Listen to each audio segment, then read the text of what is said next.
Sekarang ni musuh kita clear cut, jelas. Israel adalah the main culprit, mencetuskan huru-hara dalam Timur Tengah, membunuh top-top gun politik diorang yang menghasut untuk menyerang Iraq, menyerang Iran. Negara-negara Arab ni dia kena mula sedar bahawa mereka tak boleh nak berharap 100% dengan teknologi yang datang daripada US, yang secara tak langsung teknologi-teknologi itu disembang oleh Israel. Konflik yang melanda di Iran mutakhir ini menuntut kita untuk memahami tentang apakah yang berlaku sebenarnya di lapangan. Pergolakan ini pastinya mencetuskan satu kebimbangan tentang sejauh mana gerakan mukawamah yang ada di Gaza akan terjejas. Jadi, wujud satu persoalan tentang bagaimana perlu kita menilai situasi sebenar yang berlaku di dalam konflik kali ini. Bagi menjawab persoalan ini, Akal Wahyu telah menjemput saudara Nabil Taqiyuddin selaku penyelidik dunia Palestin bagi menjawab persoalan-persoalan yang sedang bermain ketika ini.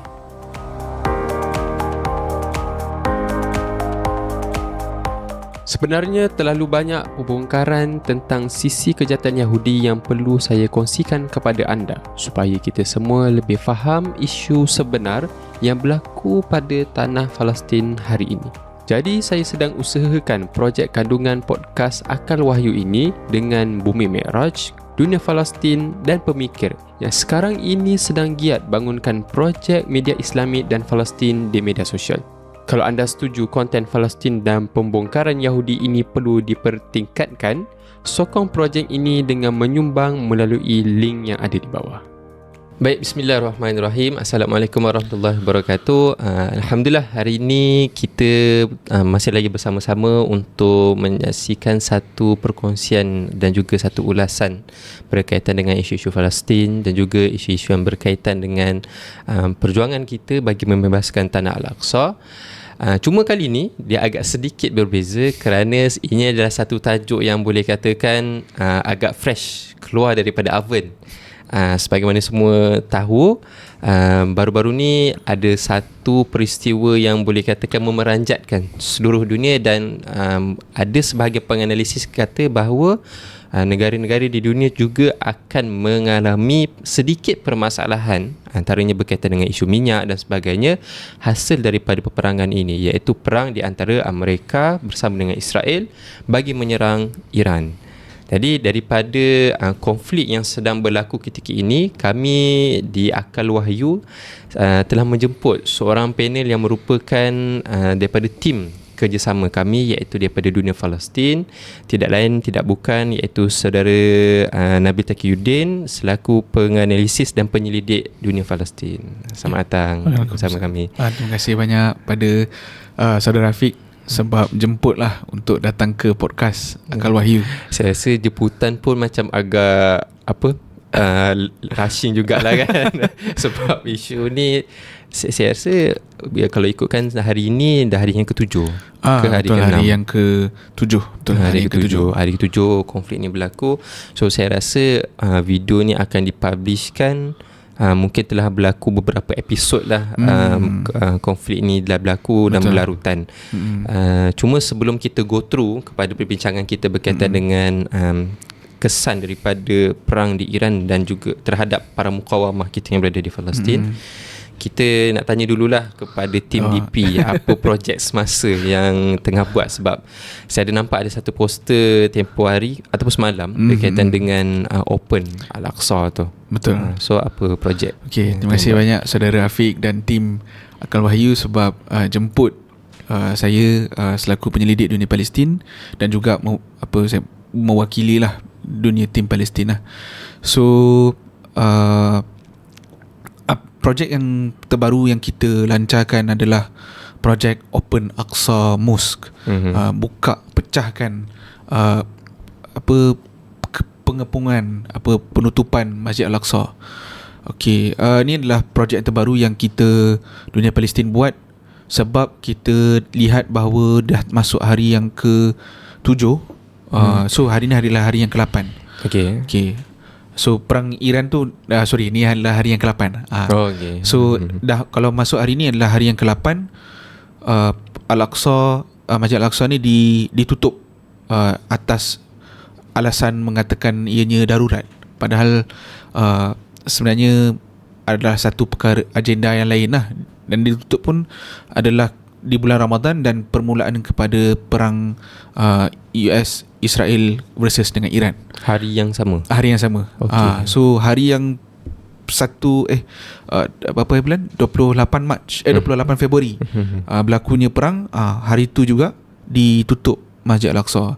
Dan benda ni sangat berbahaya, sebab kita Israel dia akan buat pelbagai macam-macam lah dalam keadaan yang ketidakpastian, peperangan dan sebagainya.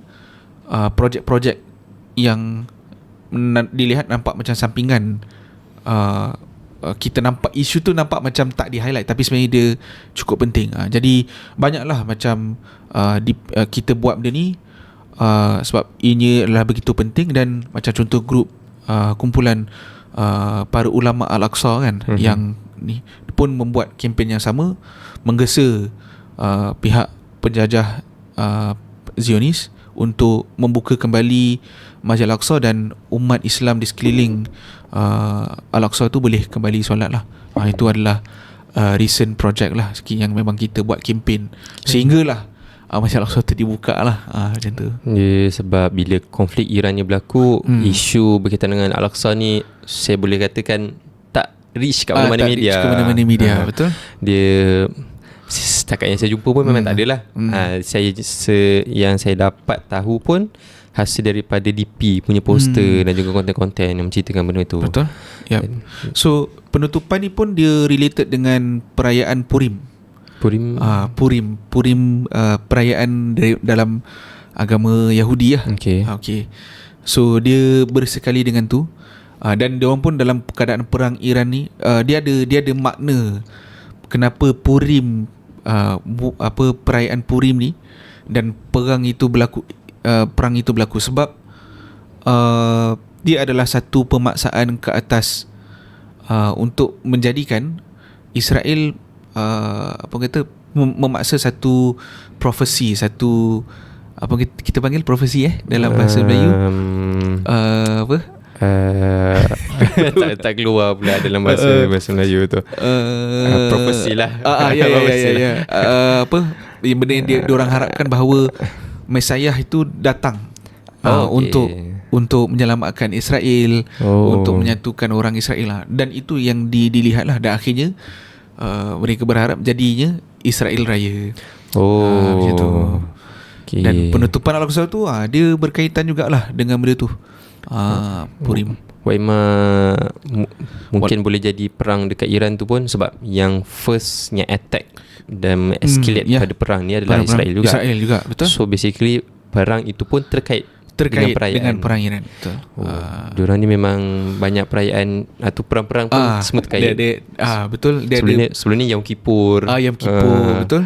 So dia memang very biblical punya masyarakat yang biblical society kita panggil kan. Orang yang memang apa-apa yang dia buat dia akan refer dependent kepada Talmud dan sebagainya lah. Benda tu clear cut, kita boleh nampak it's a consensus. Dia tak adalah like very secular, tapi they stood jati diri tu, itu jati diri diorang lah. Walaupun sesat lah. Macam tu. Okay, so kita masuk kepada perbincangan utama kita, berkaitan dengan isu konflik di Iran.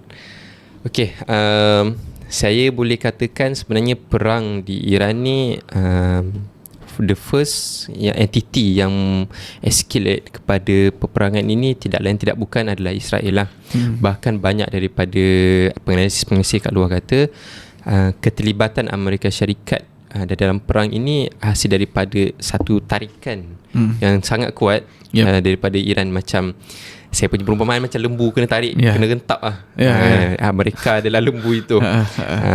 Tapi dalam banyak-banyak perbincangan dan analisis yang berlaku sekarang ni, terlampau banyak naratif yang kita boleh katakan kita agak tak tahu mana pucuk pangkal naratif yang perlu kita ambil. Sebab ada yang seolah-olah naratif tu bawa kepada memenangkan satu pihak, memenangkan satu pihak yang lain. Tapi kita pada peringkat asas bagi orang Islam Ahlussunnah wal Jamaah, kita nak memenangkan kepada hak kepada kebenaran tu sendiri. Kebenaran, betul. Jadi apa sebenarnya naratif yang perlu kita lihat dalam memahami konflik yang berlaku di Iran, dan juga daripada naratif itulah kita nampak bahawa inilah naratif yang akan bawa kepada kemenangan terhadap mukawamah kita yang berada di Palestin. Okay. So soalan yang menarik lah daripada Saudara Afiq. Okay, kita kena tengok balik dalam perang Iran ni, ya, memang sebenarnya adalah satu fakta dan data bahawa Israel yang memulakan perang mengebom ke atas Iran kan. Dan US pada ketika ini pun diinform, dan sebagaimana mereka dalam kenyataan mereka buat ni as a joint strike lah, maksudnya pengeboman bersama, serangan ke atas Iran. Tapi yang faktor terkuat tadi macam Afiq cakap adalah daripada Israel.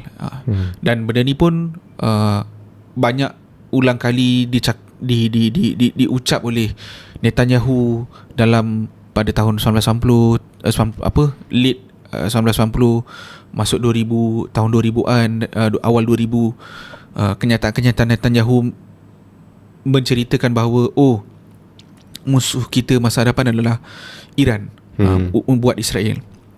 Dan akhirnya selama 40 tahun Netanyahu menunggu perkara itu berlaku daripada ucapan dia.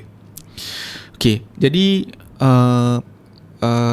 bila kita lihat benda ni, memang sebenarnya asas kepada serangan itu pun adalah satu sifat adalah satu kefahaman daripada Netanyahu sendiri, bahawa mereka melihat bahawa mereka serang ini adalah satu panggilan, seruan daripada kitab mereka untuk menjayakan projek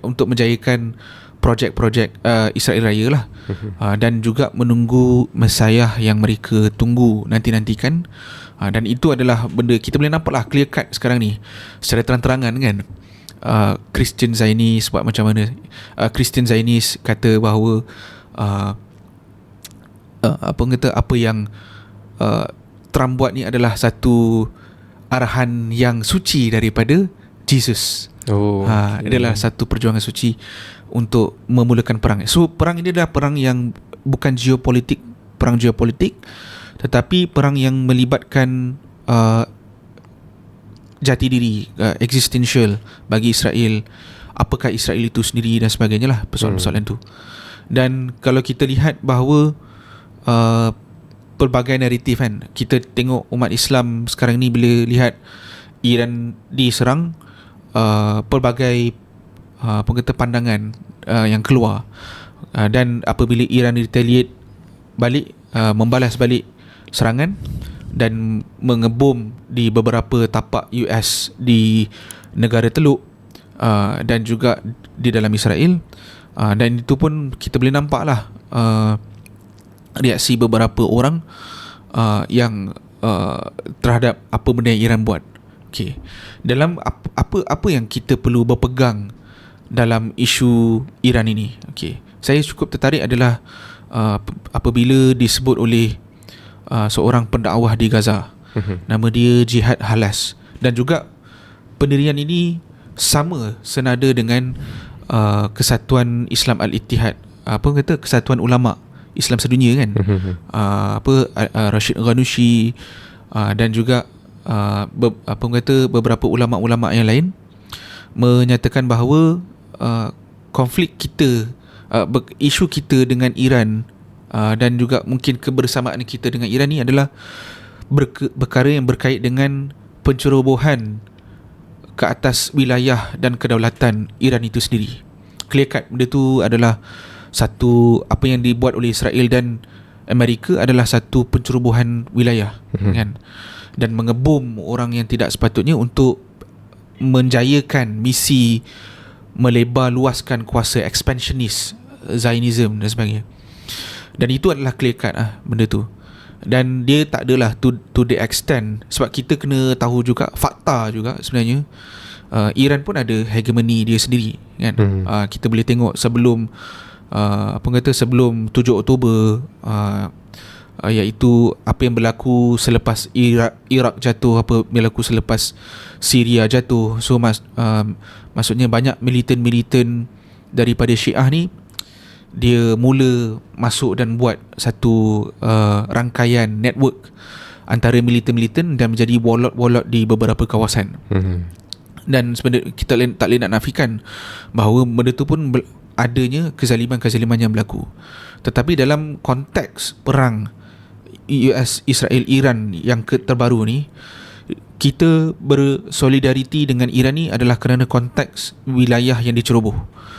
Kalau dan kalau kita lihat bahawa di antara dalam negara Timur Tengah ni, Iran yang paling berani dari sudut untuk mensasarkan peluru mereka, drone mereka ke arah Israel berbanding dengan negara-negara Arab Teluk yang lain. Kita boleh lihatlah di sepanjang perang 2 tahun, di sepanjang rayuan rakyat Palestin di Gaza, khususnya rakyat Palestin di tebing barat, seolah-olah apa orang kata rayuan itu apa orang kata dalam bentuk yang sangat-sangat apa orang kata dilayan seperti macam indah tak indah kan? Ada concern, tetapi kebanyakan negara-negara teluk tak memandang perkara ini sebagai satu I need to saya perlu ambil action yang lebih keras terhadap Israel. Kita putuskan hubungan ekonomi. Benda tu tak berlaku pun. Dan banyak kenyataan mengecam, banyak kenyataan lah yang keluar berbanding dengan buat action yang sebenar, yang berkesan dan berimpak terhadap Israel. Dan kita boleh lihat bahawa itulah betapa dalam keadaan ini sebenarnya hanya had kepada pencerobohan.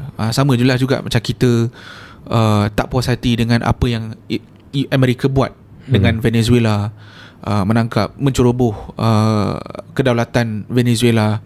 Benda tu juga kita tak puas hati dengan apa yang berlaku di dalam Iran itu sendirilah dalam konteks sekarang. Dan ini adalah sepatutnya dah mula bentuk satu kesedaran dalam kalangan rakyat kata di Timur Tengah, orang Arab sendiri, bahawa selama ini apa yang mereka cuba lakukan, kata jalan-jalan yang mereka, instrumen yang mereka lakukan, play safe dengan Israel, mula berbaik-baik dengan Israel, tidak membuat satu action yang tegas terhadap Israel, tidak kata menyatakan tak ada pendirian dengan US, bahkan follow je dalam Board of Peace yang tak ada Code of Conduct, belum tentu lagi dan sebagainya.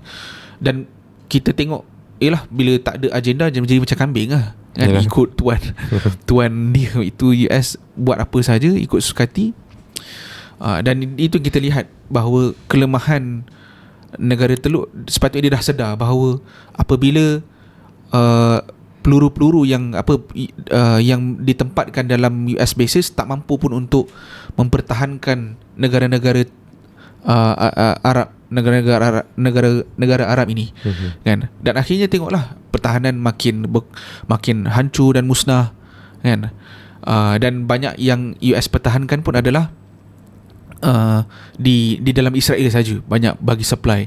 Negara-negara Arab Teluk ni apa jadi ikut awak lah.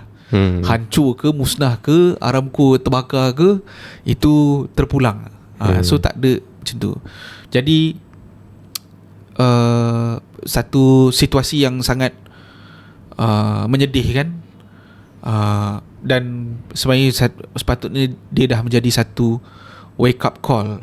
Benda yang awak buat tu adalah sebenarnya menjadi pertahanan kepada Israel, bukan negara Arab, tetapi kepada agenda Zionism dan Israel itu sendirilah. Macam tu. Ada beberapa hari selepas daripada serangan tu pun ada beberapa negara Arab keluarkan satu kenyataan yang dikatakan mengecewakan mereka, sebab seolah-olah Amerika Syarikat dia pull out sebahagian daripada aset dia keluar situ. So dia kata macam tak bantu langsung lah Betul. pada pertahanan dia. Betul. Seingat saya Saudi ataupun UAE. Saudi. Ya, Saudi. Dia keluar kenyataan tersebut. Betul. Itu yang keluar dekat kecoh kan, keluar dekat Al Jazeera kan. Betul. Satu wawancara dengan tak pasti, tapi dia adalah senior orang, senior dalam kerajaan Saudi, menyatakan bahawa apa yang US buat ni tak menguntungkan. Selama ni kita bersama-sama memberikan investment kepada US, memberikan US tapak base di dalam negara-negara GCC, di negara-negara Teluk ini. Akhirnya benda tu tak memberi pulangan kepada US pun. Bahkan mereka mula menarik, macam cakap tentera mereka keluar daripada US base. Hanya mereka yang important saja duduk dekat dalam. So yang support apa benda semua dah tak ada lah. Yalah, betul. Dah keluar. Tapi apa nak jadi, jadilah. Maksudnya tentera US yang ada tu pun dia buat not optimized lah. This is not my land. So aku boleh buat ikut suka, lantak aku, yang penting aku selamatkan diri aku sendiri. Itu adalah persepsi lah. Dan sebenarnya benda tu situasi yang sangat menyedihkan, sebab baru sekarang nak jadi. Bila baru sekarang nak jadi, nak kena tunjuk Christian Zionis, nak kena tunjuk, menyatakan sebutir-sebutir apa yang mereka impikan untuk Israel, menjadi Israel Raya, barulah ada reaction. Itu pun reaction pun hanya sekadar mengecam. Tak ada pun menghalakan aset ke arah Israel. Tak ada, benda tu tak ada kan. Dan nak kena ada macam ni dah terlambat. Kita boleh kata terlambat lah. Yalah. Nak bersedia penyediaan aset dan sebagainya, menyediakan manpower, menyediakan industri, memakan masa yang lama. Jadi you dalam keadaan yang sebenarnya dalam keadaan yang terlambat. Tetapi nak kata terlambat pun sebenarnya kesedaran tu masih belum terlambat. Maksudnya perlu sedar bahawa semua ini adalah yang the main culprit dalam Timur Tengah ni tertumpu balik kepada Israel. Sebab Israel yang macam contoh serang Iran kan, yang dalam keadaan ada mediation, mediator antara Oman dengan Iran, dan juga saya tak ingat dengan daripada pihak US kata Oman deal dengan Iran untuk berkenaan dengan isu nuklear. So enrichment uranium ni Iran boleh kata tak ada masalah, kita boleh berhenti dan sebagainya, dan mereka boleh bekerjasama. Tetapi akhirnya apabila nak capai kepada resolusi tu, akhirnya Iran macam biasa, Israel dia akan bom lah. Sama juga dengan sewaktu gencatan senjata dekat Doha. Israel terus bom bangunan yang sedang diduduki oleh para pemimpin pejuang. Betul. Kan? So waktu nak mencapai sikit lagi bersetuju dalam beberapa perkara, waktu tu boleh serangan. So itu dah main culprit dalam Israel. Dan kita kena faham bahawa memang kita tidak bersetuju bahawa Iran ini sebab ini adalah sebahagian daripada wilayah-wilayah yang kita kemanusiaan Islam dan sebagainya, wilayah yang diceroboh. Sebab Iran pun dia menjadi kalau Iran tak ada dekat dalam region tu, menjadi balance kepada Israel, dia akan menimbulkan masalah yang lain. Sebab betapa mandulnya negara Arab pun tak boleh nak membantu muqawamah, pejuang. Dan akhirnya kalau Iran ni runtuh, mungkin dia akan jadi susah lah nak membangunkan balik. Tapi benda tu nanti saya akan cerita lebih detail lah, sama ada betul ke macam 100% dependable. Sebab sepanjang 2 tahun perang ni pun muqawamah ni dia dah lama dia tak dapat, maksudnya dia tak terima apa-apa bantuan. Semuanya adalah yang dihasilkan dalam Gaza itu sendiri, self-sustain. Jadi benda tu lah.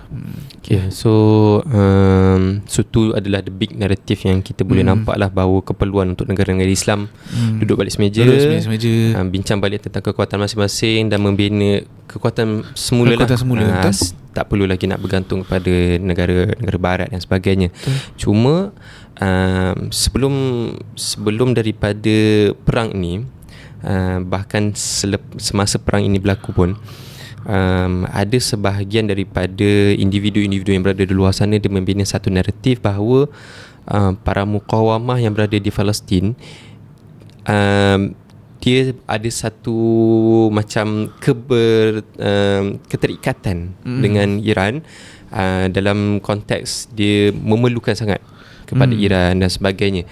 Jadi bila waktu Encik Nabil ceritakan berkaitan dengan the big narrative yang dibincang tadi, saya teringat ada satu video daripada Khalim Sha'al, dan juga ada satu daripada buku penganalisis berkaitan dengan Palestin, Dr. Azam Tamimi seingat saya. Dia menceritakan berkaitan dengan bagaimana para mukawamah ni, ya betul, tak dinafikan lah tentang kewujudan Iran dalam untuk membangunkan gerakan mukawamah ni. Tapi ada at one part yang saya ingatlah Khalim Sha'al ada sebut, dia kata yang paling menyebabkan gerakan mukawamah ni boleh sustain adalah ahli di dalam Gaza itu sendiri. Ataupun daripada gerakan mukawamah itu sendiri, sebenarnya yang menyebabkan mereka boleh sustain. Atau dia bagi contoh beberapa jenis roket, jenis senjata yang dibina itu daripada tangan-tangan anak-anak Gaza. Jadi naratif yang menyatakan bahawa Hamas ataupun gerakan mukawamah yang berada dekat Palestin ni terlampau bergantung kepada Iran, seperti persenjataan, ilmu, pendanaan, jadi satu pertikaian. Bahkan dalam salah satu buku Dr. Azam Tamimi, dia ada menyatakan bagaimana waktu zaman awal-awal kepimpinan Hamas dulu, dikatakan bahawa Syahid Syekh Ahmad Yassin, dia ada rangkaian pendanaan dan juga funding daripada pelbagai, dan yang tahu tu beberapa orang saja. Dan dia punya funding tu bukan sikit, bahkan jalur-jalur untuk mendapatkan info, jalur-jalur untuk mendapatkan persenjataan pun bukan sedikit, dia banyak. So bagaimana kita nak katakan bahawa konflik yang berlaku di Iran sebenarnya dia menjejaskan atau tidak menjejaskan gerakan-gerakan mukawamah yang berada di Gaza ketika ini? Sama ada dia that is persoalan naratif ni, second pula kan. This one is quite important, yang mana dari sudut perspektif Gaza, adakah 100%, kita kata 100%, memang mengharap secara langsung daripada Iran? Tak betul sebenarnya. Kena tahu bahawa di sepanjang 2 tahun perang,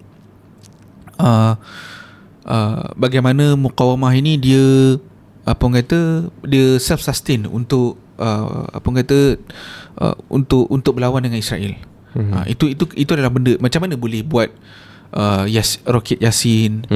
Semua itu adalah datang daripada engineer daripada Gaza. Tapi kita memang tak boleh nak menafikan bahawa Iran memang ada membantu secara langsung sebelum perang.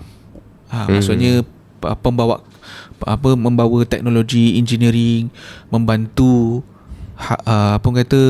Hamas, gerakan mukawamah ini dari sudut kita nak kata dari sudut pengupayaan, pengupayaan drone, teknologi drone dalam mukawamah ini untuk menjadi lebih baik, teknologi roket.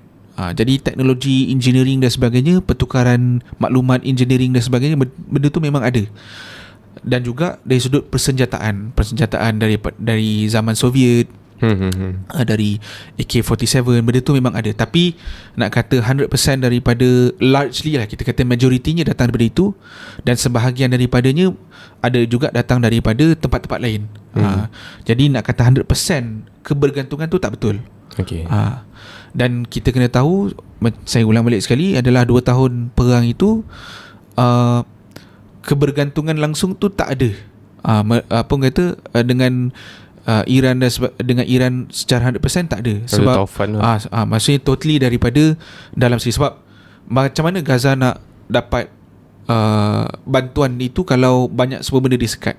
Jadi nak satu senario yang sebenarnya Yahya Sinwar pun fikir, komander-komander dalam mukawamah pun fikir bahawa to self-sustain kita kena do dari engineer. Apa yang Iran buat mungkin yang bersesuaian dengan landscape dan kemampuan pakar-pakar engineer di dalam Gaza itu, di dalam mukawamah itu sendiri, untuk berlawan dengan Israel. Benda tu adalah benda yang fakta lah. Benda tu adalah benda fakta.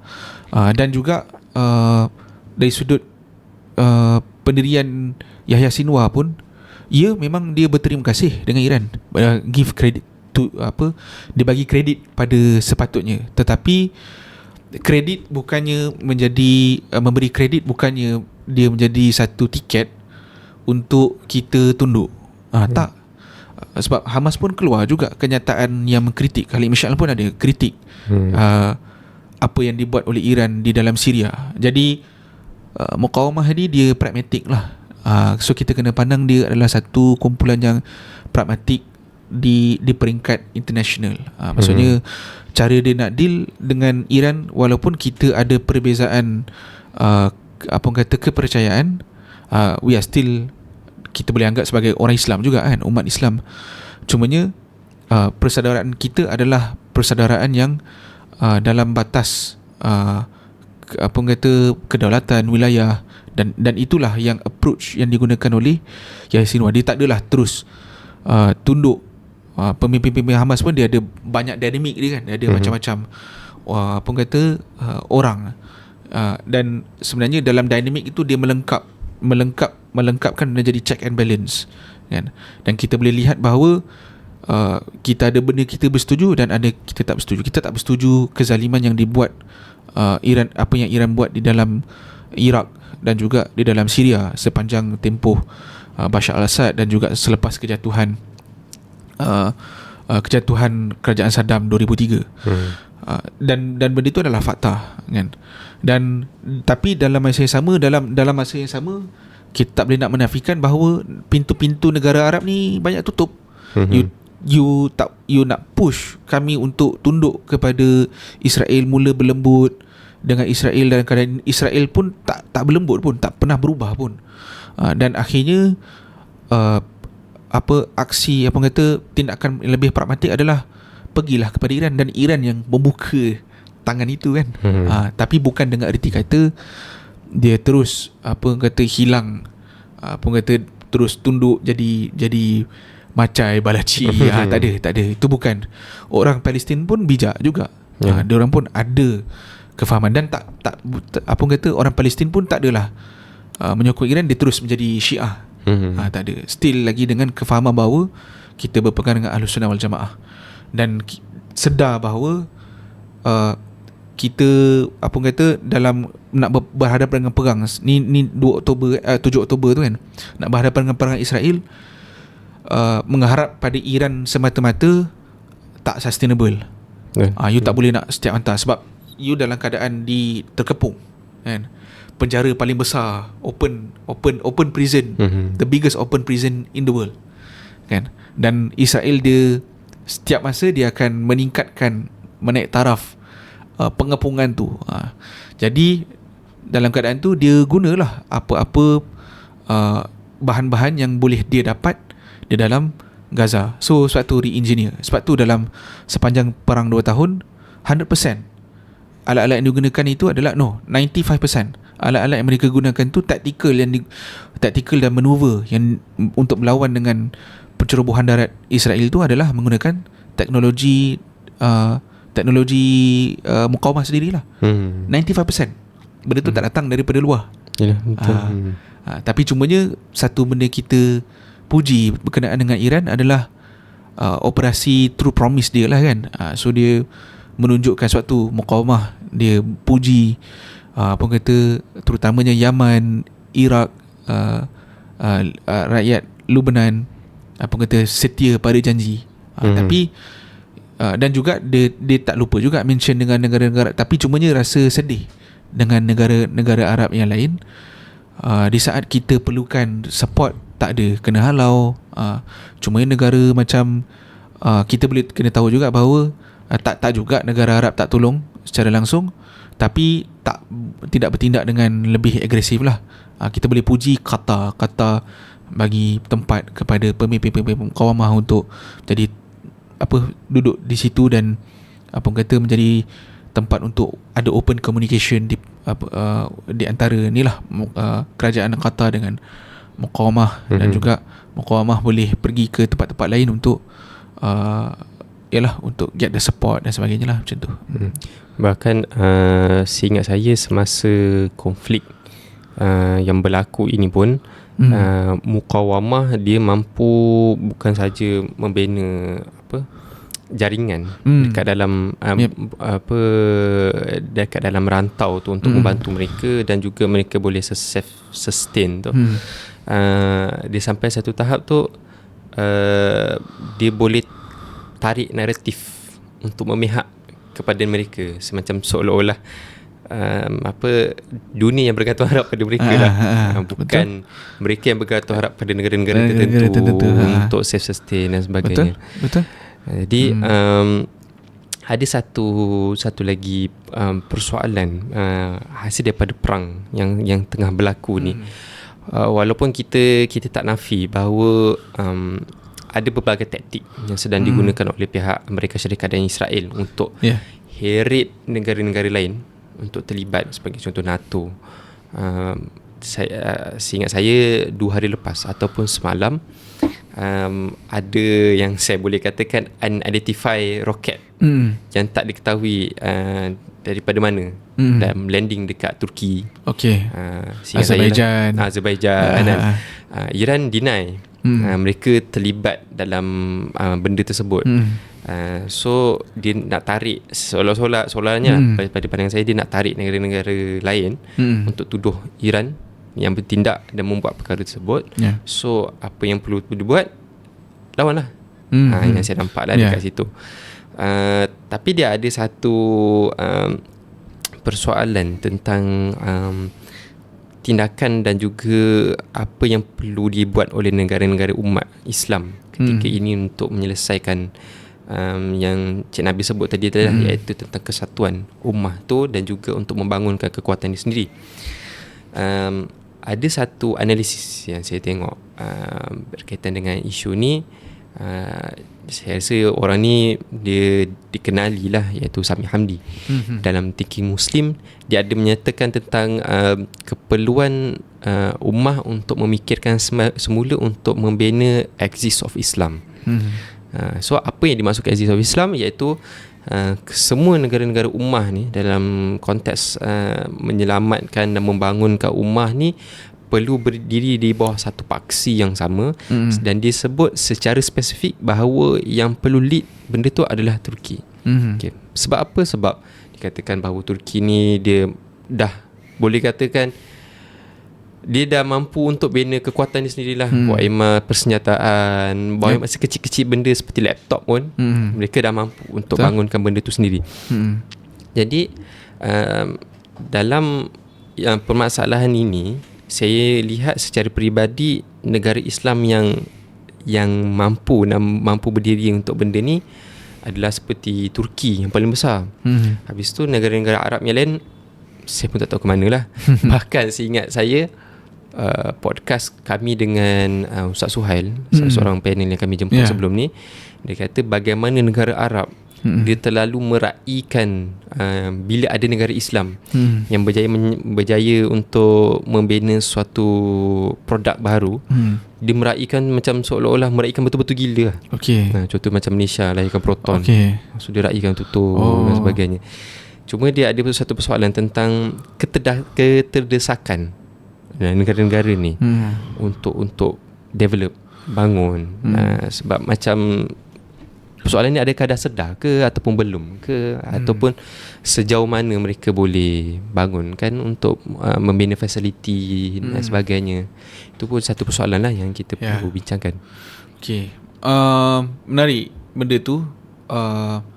Kita boleh tengok lah, okay, yang berkenaan dengan pengeboman dan sebagainya. Benda tu adalah first kita kena tahu Israel pun dia buat false flag lah, false flag operation. Benda tu highly probability bahawa benda-benda macam mungkin ada bom di Turki, bom di Azerbaijan tu adalah datang daripada false flag yang dibuat oleh Israel. Baik. Dan kita kembali kepada next iaitu berkenaan dengan Axis of Islam yang impian yang mana Sami Hamdi dia recommend dia mencadangkan Turki sepatutnya dia lead this project lah, Turki, Pakistan dan sebagainya. So negara-negara yang ada kuasa nuklear dan juga pembangunan ketenteraan sendiri, ada industri dan sebagainya. Benda tu adalah benda yang pada saya sangat betul. Sebab kenapa dimention Turki, sebab Naftali Bennett pun sewaktu dia beri ucapan the next target after Iran adalah Turki. Sebab Turki adalah negara yang sedang mula untuk buat projection pengaruh. Macam mana kita tengok dalam Syria kan, macam mana dia membantu secara langsung, secara tidak langsung dan tidak langsung terhadap Ahmad Ash-Shara untuk menjatuhkan Bashar al-Assad dan mengembalikan kestabilan politik di dalam Syria. Benda itu kita tak boleh nak nafikan, sebab memang ada tangan-tangan, maksudnya yang datang daripada Turki lah. Maksudnya tangan tu kerjasama lah. Yang mana kita tengok bagaimana relationship di antara Hakan Fidan, Foreign Minister of Turkey, dia sangat rapat dengan Ahmad Ash-Shara dan sebagainya. Dan kita tengok bahawa dia menjadi satu ancaman baru kepada Israel, bahawa berpotensi untuk Turki menjadi kuat seperti Iran. Dan sebab itu diorang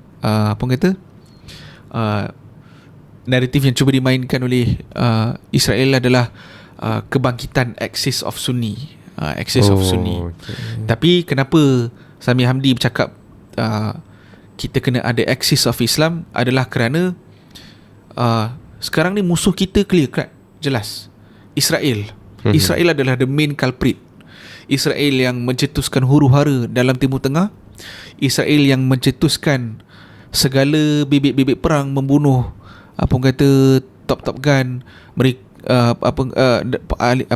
politik diorang yang menghasut untuk menyerang Iraq, menyerang Iran dan sebagainya. Mereka lah yang di sebalik tabi itu kan, untuk mencetuskan huru-hara. Jadi benda tu clear cut. Dan sebab itulah kita tak boleh nak mengenepikan Iran dalam konteks ni, sebab teknologi dia adalah teknologi yang sudah matang.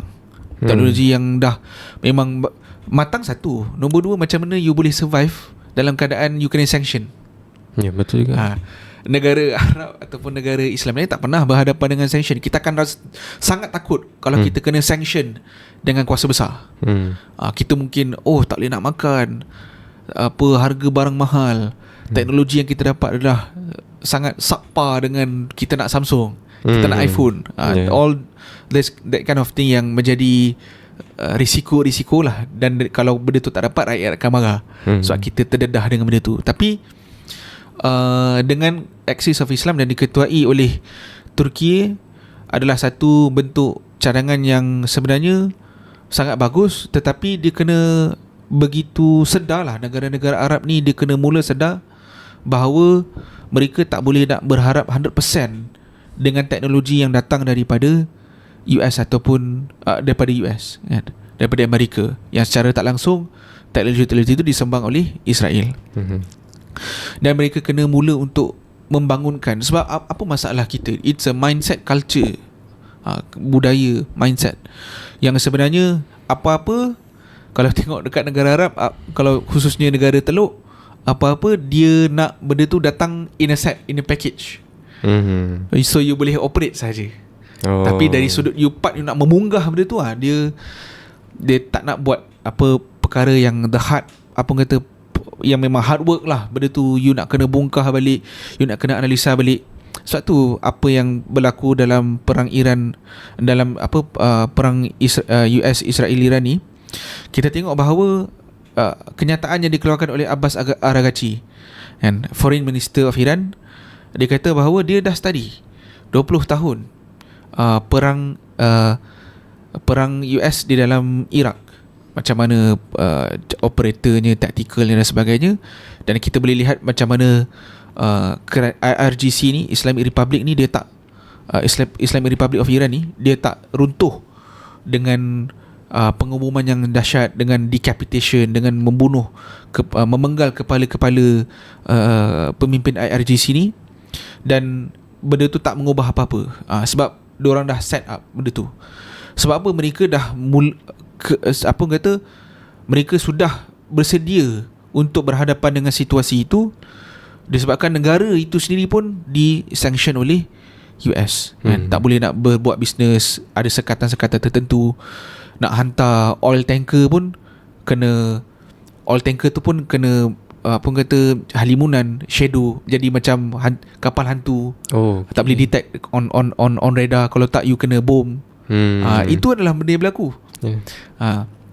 Tapi it's an open secret bahawa Iran hantar ekspor oil, kebanyakan minyak ni pergi ke China. Okay.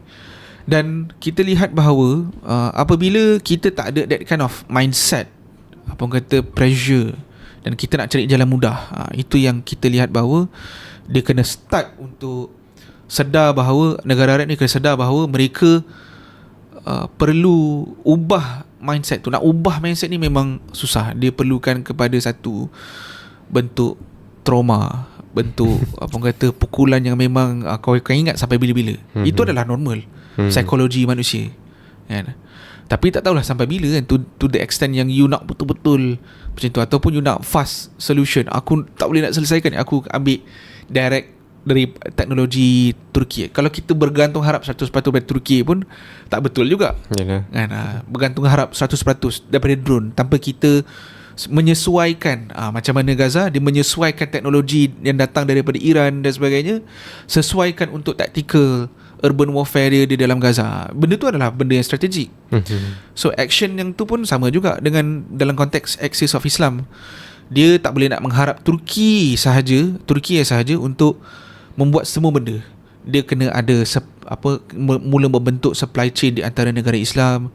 Mungkin dengan Malaysia menjadi antara hub untuk membuat chip yang kita nak design kita bukan jadi dalam supply chain tu kita jadi not end user, tapi sebelum nak sampai ke end user kita assembly saja. Tapi kita nak pergi kepada core, pergi kepada IC design, kepada chip design. Kita nak jadi pelopor tu, kan? Dan semua sama juga dengan industri di negara Arab ni. Dia perlu berfikir ke arah itulah, berfikir ke arah untuk dia mencapai ke satu status di dalam supply chain tu, satu tempat yang strategik, supaya Turki pun boleh berharap kepada negara Arab ada that kind of technology, chip ke apa-apa sahaja yang boleh membantu di antara satu sama lain. Kita boleh mengharap daripada negara Pakistan untuk transfer the teknologi, buat nuclear technology. So masing-masing negara Arab dan negara Islam ni, dia mampu untuk berdaya saing di antara satu sama lain. Dan dia ada kekuatan lah. So sebenarnya di antara negara Iran dengan negara Arab Teluk ni, dia ada je communication, kan? Sebenarnya boleh dalam bentuk kerjasama, kedaulatan wilayah dan sebagainya, tak ada masalah pun. Cumanya itulah, dia berkait dengan mindset pemimpin. Rakyat mungkin sedar, rakyat Arab mungkin sedar bahawa kita tak boleh nak bergantung Arab. Tapi pemimpin-pemimpinnya, itu lagi penting, bahawa dalam keadaan tak sedar, rakyat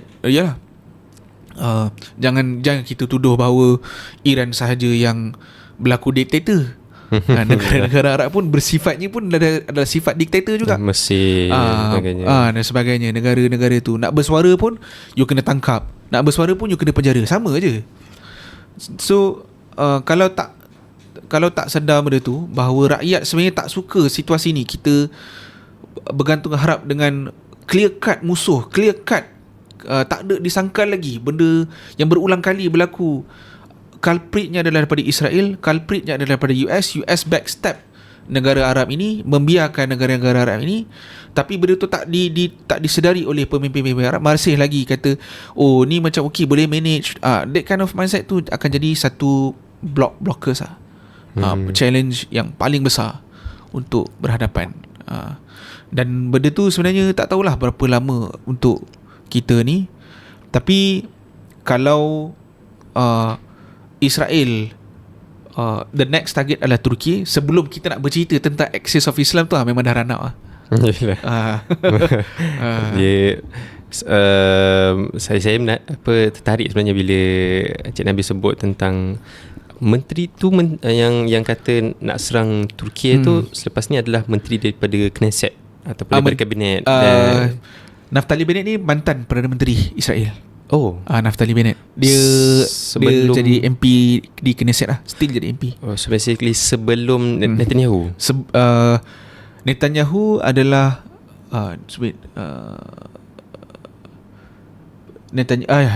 sebelum Netanyahu ke presiden, presiden sebelum Isaac Herzog. Okay.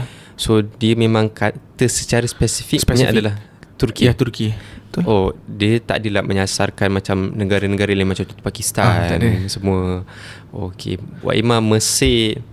Yalah, walaupun saya pribadi saya kata Mesir ni dah jadi macam haiwan tunggangan Israel lah. Walaupun akan ada yang akan defend tentang kerajaan Sisi ni, tapi saya pribadi kata begitu. Dia pun tak sebut tentang keperluan untuk serang kepada Mesir. Dia tak ada ataupun tak ada. Tak ada. Tapi mungkin sebab ancaman terbesar, sebab kenapa Naftali Bennett dia cakap macam tu, the root cause adalah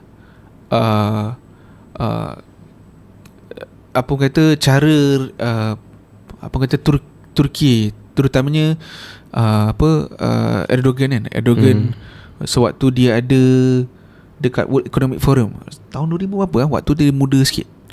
Waktu tu dia baru awal-awal menjadi Perdana Menteri ataupun Perdana Menteri waktu tu dia menjadi Perdana Menteri Turki. Dia waktu tu dia bergaduh depan pentas WEF, dia belah terus. Waktu tu dia bercakap dengan Ehud Olmert dia kata you bercakap dia tak puas hati dengan tindakan Israel ke atas Palestin dan sebagainya. Jadi dia sangat marah dan Turki memang tak setuju. Sebab tu kita tengoklah waktu nak memetrai gencatan senjata ataupun adanya nak simbolik kepada gencatan senjata Gaza tu kan. Kan Turki ugut, kalau Israel datang aku tak datang. Jadi itu nampak ancaman, sebab pembangunan pembangunan teknologi, kekuatan ekonomi itu masih lagi ada pada Turki, dan dia boleh sustain. Dia boleh sustain. Ialah dari sudut drone Turki menjadi antara rujukan dalam perang kan. Dibeli dia punya jet fighter daripada Turki pun mula menjadi satu pilihan, option untuk negara-negara lain untuk memilih teknologi Turki. Tetapi yang menjadi utama adalah teknologi drone lah. Dan bila nampak benda tu, Mesir teknologi apa yang ada? Walaupun dari sudut kita nampak, sebab dia bukan musuh yang dia nampak ancaman strategik, very strategik. Tak. Mungkin Mesir ada tentera yang cukup besar. Dia memang ada tentera yang cukup, tentera paling besar dalam seluruh negara Arab. Dia paling besar. Tetapi besar and you stuck pada waktu perang Yom Kippur. Maksudnya tahun 1967 perang, 170 lebih perang. You nak berhadapan, are you really ready dengan perang modern warfare? That is another question. Turkey is already ahead dalam modern warfare. Dia dah bersedia ke arah itu. Mesir dia mungkin dia boleh shoot, tapi benda tu dalam tempoh kalau tak strategically susun, dia akan jadi kalah lah. Dia akan jadi satu paradox. Benda lain pula. Dan itulah pada saya nampak dari sudut benda tu, calculation macam tu, Turki menjadi ancaman kepada Israel the next selepas Iran adalah kerana itu. Macam tu. Dia soalan tu salah satu sebab kenapa saya tanya bukan contoh spesifik Mesir. Satu sebab kekuatan ketenteraan dia. Yang kedua, sehingga hari ni Waimah Western nations, mereka akan menyatakan bahawa gerakan-gerakan yang lahir daripada mukawamah ni, sebagai contoh Ikhwan lah, paling obvious, ada di Mesir lagi. So kenapa tak disebut juga Mesir, diserang sekali sebagainya. So tu salah sebab lah kenapa saya tanya dekat situ. Okay, cuma dia ada satu lagi persoalan yang agak besar. Sebab kita perang ini baru dah masuk ke hari ke-8. Anggaran daripada beberapa kita macam kata kabinet lah, ataupun daripada tim-tim Trump, escalation perang ini kemungkinan akan, yang saya tengok paling tinggi adalah 8 minggu. Walaupun secara peribadi saya kata ada juga daripada ahli-ahli Kongres kata perang ni kita tak tahu ke mana. Macam Trump, dia macam ni lah, Israel kata jam, Trump kata how high. Dia sekadar ikut je. So dia masuk. Okay, betul, exit plan tak ada. Betul, objektif yang begitu jelas tak ada. So dia macam sekadar masuk, okay, tu gone.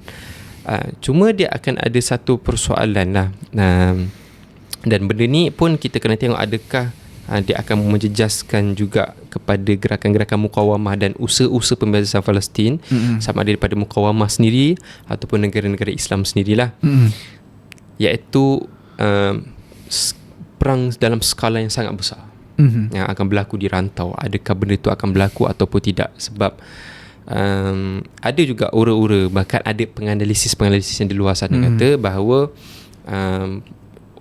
rantaian serangan-serangan yang dilakukan oleh Israel ni, dan dia topple down setiap satu kerajaan dan negara yang disusun ni, sebenarnya sebagai salah satu projek untuk projek Israel Raya. Bahkan usaha normalisasi pun itu adalah salah satu projek Israel Raya lah. Tapi sejauh mana kita boleh katakan perkara ini akan berlaku? Sebab seingat saya ada satu wawancara kami juga bersama dengan salah seorang panel kami, iaitu Ustaz Fauzi. Dia kata situasi yang berlaku di lapangan sekarang di negara Israel itu sendiri, sebenarnya dia dah memenatkan dah mereka. So kalau nak buat whole out war, dia macam okay, boleh tak boleh ni kan.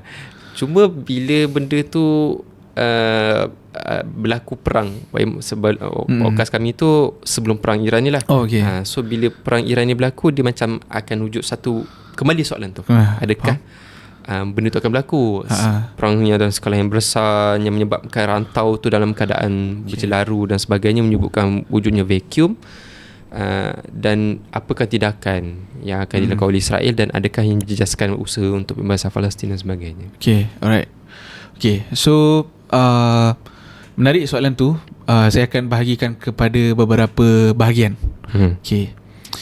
First adalah berkenaan dengan apa tadi? Berkenaan dengan Israel Raya. Berkenaan dengan kita kena tengok balik.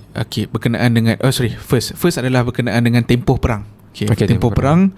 Lepas tu kita pergi ke situasi semasa tempoh perang, dan juga apa hasil selepas itu, kan, berkenaan dengan khususnya Israel. Benda ni adalah sangat menarik sebab kita tak boleh nak kata apabila it's not directly you boleh kata benda tu jadi vacuum. Sebab nak menjawab benda tu, dia not exactly dia akan jadi vacuum, tetapi dia akan berlaku beberapa perkara simultaneously. Kita kena tengok beberapa perkara yang berlaku dalam Israel, perkara yang akan berlaku di Iran, dan benda tu dia akan saling kait dengan usaha Israel Raya, dan juga isu pembebasan Palestin. Sebab benda ni kita boleh kata first kena tahu tentang tabiat perang. Tabiat perang ni dia apa yang disebut oleh Karl von Clausewitz. Clausewitz lah antara orang yang buat Maxim, antara falsafah ahli falsafah pemikiran perang. Macam-macam lah. Clausewitz, Napoleon Bonaparte, Sun Tzu ni antara yang menjadi rujukan dalam Maxim peperangan. Tapi saya tertarik dengan apa yang disebut oleh Clausewitz lah, dan banyak dirujuk oleh akademi tentera. Dia akan kaji berkenaan dengan strategi yang apa kata macam usul fake dalam perang lah. Macam tu lah. Usul fake dalam perang, Clausewitz ni lah. Okay, so antara perkara berkenaan dengan perang ni, sifat dia adalah dia berbentuk kabus, fog of war. Selain daripada friction dan juga pertembungan di antara kehendak di antara salah satu pihak. Dan daripada friction tu dia create fog, dia mencipta kabus. Dan kabus inilah yang menjadi perang ini dia berlakunya uncertainty. Dia tak tahu ke mana pergi perang ni. First tactical strategi kita dah rancang macam ni, tapi tiba-tiba dia jadi out of control. Dia jadi satu benda yang manusia pun tak boleh nak control. Sebab dia adalah, kita kena faham, kalau kita bergaduh dengan orang, of course kita nak orang tu tumbang. Betul. Sampai orang tu tumbang, kita boleh tengok orang tu tumbang kan. Macam itulah juga peperangan. Dia adalah bahasa di antara dua tubuh manusia lah. Macam tu. Dan dia boleh jadi lagi violent disebabkan apa kata that kind of uncertainty. Dan di dalam itu disebut strategi lah. Okay. Dan itu maksudnya strategi perang, macam ni nak handle, nak mengurangkan risiko uncertainty. Kita tak tahu kita boleh menang ke tak, kita boleh keluar kita masuk, kita boleh keluar ke tak. Macam tu. Dan dia juga berkait dengan masa. Perang ni dia apa kata, kalau kita buat satu prediction terhadap apa kata perang ni akan confirm akan selesai dalam tempoh 8 minggu, akan selesai dalam masa 3 bulan. Benda itu dia unbound, dia takkan bound dengan masa, sebab dia sangat-sangat bergantung dengan strategi yang dibuat oleh lawan. So dan benda tu berkaitlah dengan strategi sumber, strategi manusia, manpower, strategi benda-benda yang menyokong untuk kelangsungan perang itu, sehinggalah dia dapat tahap-tahap dalam perang. Okay. Dan kita lihat bahawa apa yang berlaku di dalam Iran ini, saya tertarik dengan satu apa kata, Dr. Andreas Krieg. Dia adalah CEO kepada MENA Analytica. Dia ada buat satu simulasi, dipanggil sebagai Monte Carlo Simulation. Monte Carlo Simulation ni adalah satu apa orang kata formula statistik untuk kita buat prediction, senario. Apa yang akan berlaku ke atas Iran, perang US Israel versus Iran. Apa yang akan berlaku berdasarkan matematik. Berdasarkan statistik.